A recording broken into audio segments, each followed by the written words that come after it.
नमस्कार दोस्तों, डिफेंस सूत्रों के हवाले से खबर आ रही है कि भारत एक बहुत बड़े कैरियर को बनाने के मार्ग पर अग्रसर हो रहा है। इसको लेकर कुछ डिटेल भी आई है, इस पर हम बाद में बात करेंगे। पहले मैं आपको बता दूं कि यह कोई नॉर्मल हथियार तो बिल्कुल नहीं है। अगर हम पूरे एशिया की बात करें तो किसी भी देश के पास सुपर कैरियर नहीं है। यहाँ तक कि चीन के पास भी ऐसा कैरियर नहीं है। इसे इतना खतरनाक माने जाने का कारण यह है कि यह अपने साथ हथियार और गोला बारूद लेकर चलता है कि पाकिस्तान जैसे देश को 1 घंटे से भी कम समय में पूरी तरह से तबाह कर सकता है। अब भारत इसी तरह के कैरियर को बनाने की तैयारी कर रहा है। भारत ऐसा क्यों कर रहा है, इसके बारे में ही हमारी आज की पोस्ट होने वाली है। तो बिना और समय गंवाए शुरू करते हैं आज की पोस्ट। सबसे पहले हम नॉर्मल एयरक्राफ्ट कैरियर और सुपर पावर कैरियर में फर्क को समझते हैं, जिसमें भारत के पास INS विक्रांत, चीन के पास हुबई लाइनिंग है। ये साधारण एयरक्राफ्ट कैरियर है क्योंकि इनका वजन 60,000 टन से भी कम होता है। भारत और चीन के पास 40 से 50,000 टन के एयरक्राफ्ट कैरियर ही मौजूद है। वहीं सुपर कैरियर की पहली खासियत यही होती है कि सुपर कैरियर का वजन 60,000 टन से ऊपर ही होता है, तभी वह सुपर कैरियर की कैटेगरी में आता है। सुपर कैरियर बनाने के पीछे मकसद होता है कि वह अपने साथ ज्यादा से ज्यादा लड़ाकू विमान, हेलीकॉप्टर, मिसाइलें, यहाँ तक कि परमाणु मिसाइलों तक साथ ले जा सकता है और इसकी रेंज भी काफी ज्यादा होती है। अमेरिका के सुपर कैरियर जिसका नाम USS Gerald R Ford class है, उसका वजन 1 लाख टन है। इसकी वजह से इसका साइज बहुत ज्यादा बड़ा है और इसी खासियत के कारण यह अपने साथ 80 से ज्यादा F-35 लड़ाकू विमानों को लेकर चल सकता है। साथ ही अपने साथ 50 के लगभग हेलीकॉप्टर व 10 से ज्यादा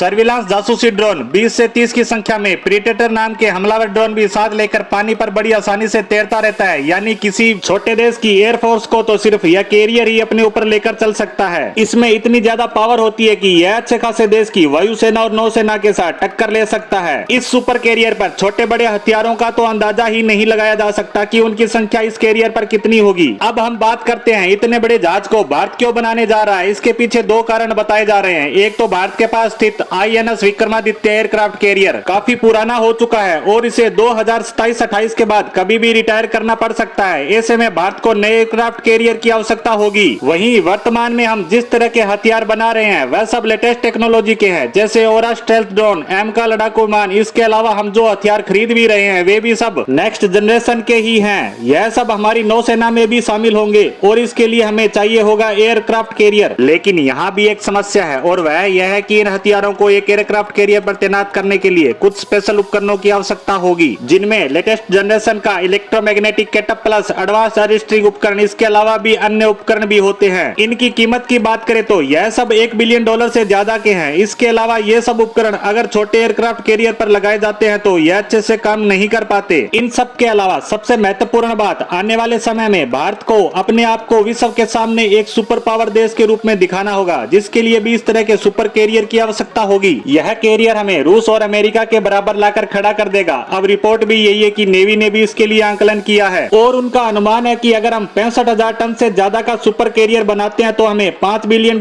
तक खर्च करने पड़ेंगे। इसे बनाने में हमारी मदद इंग्लैंड और अमेरिका करने को तैयार हैं। इनकी मदद की आवश्यकता का कारण यह जल्द से जल्द बनकर तैयार हो जाए, क्योंकि अमेरिका के पास तो 10 से ज्यादा सुपर कैरियर हैं। अब आप ही सोचिए कि भारत अगर ऐसा सुपर पावर कैरियर बना लेता है तो पाकिस्तान तो क्या, चीन भी किसी गलत हरकत को करने से पहले 10 बार सोचेगा। इसी के साथ हमारी आज की पोस्ट को यहीं समाप्त करते हैं। धन्यवाद।